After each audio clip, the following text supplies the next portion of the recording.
ரஷ்யாவில் கலினின் அணுமின் நிலையம் அருகே உள்ள ஏரியில் மீன்பிடி திருவிழா கோலாகலமாக நடந்தது.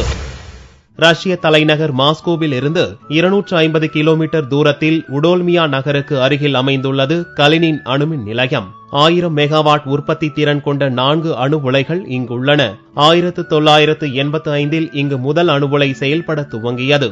படிப்படியாக 1987, 2005, 2012 என 4 அணு உலைகள் இங்கு நிறுவப்பட்டு தற்போது உற்பத்தி நடந்து வருகிறது. இவை ரோசடோம் என்ற ரஷ்ய நிறுவனத்தின் கண்காணிப்பில் இயங்குகின்றன. இந்த 4 அணு உலைகளும் VVER என்ற முறையிலான அணு உலை வெப்பத்தினால் நீரை சூடாக்கி அதன் மூலம் டர்பனை சுழலச் செய்து மின்சாரம் தயாரிக்கப்படுகிறது. டர்பனை இயக்க பயன்படும் தண்ணீர் அதன் பின்னர் வெளியேற்றப்பட்டு உடோல்மியாவில் உள்ள 2 ஏரிகளில் விடப்படுகின்றன. இதில் பயன்படுத்தப்படும் தண்ணீர் கடலில் இருந்து எடுக்கப்பட்டு மீண்டும் கடலில் விடப்படுகிறது. இந்த அணு உலையில் திட்ட அளவை முழுமையாக எட்டி மின்சாரம் உற்பத்தி செய்யப்படுகிறது. 4 அணு உலைகளில் இருந்தும் வெளியாகும் வெப்பநீர் உடோல்மியா ஏரியில் விடப்படுகிறது. வழக்கமாக அந்த குளத்தின் வெப்பநிலை 25 டிகிரி செல்சியஸாக உள்ளது. அணுமின் நிலையத்தின் சுழற்சிக்கு பின்னர் வெளியாகும் நீரின் வெப்பம் 35 டிகிரியாக உயர்ந்த பின்னரும் கூட மீன்களுக்கு எந்த பாதிப்பும் இல்லை. இதை உணர்த்துவதற்காக இங்கு ஆண்டுதோறும் மீன்பிடி திருவிழா நடத்தப்படுகிறது.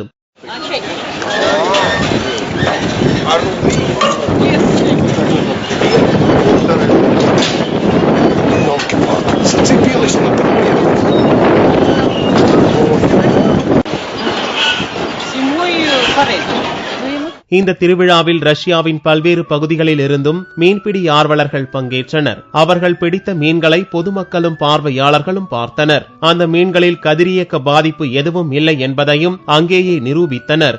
ஒரு ஏரியில் இயற்கையாக மீன்கள் வளர்கின்றன. மற்றொரு ஏரியில் செயற்கையாக கூண்டு கட்டி அதில் பல வகை மீன்கள் வளர்க்கப்படுகின்றன. இது குறித்து தகவல் மைய பொறுப்பாளர் மிக்கைல் கூறுகையில், ஒரு ஏரியையே சூடாக்க முடியாத நிலையில் கடலை சூடாக்க முடியுமா என்று கேள்வி எழுப்பினார். Fish has no way to escape from here, but it stays here. So while in the ocean the situation will be better because you cannot overheat the ocean. It is too large as a heat sink.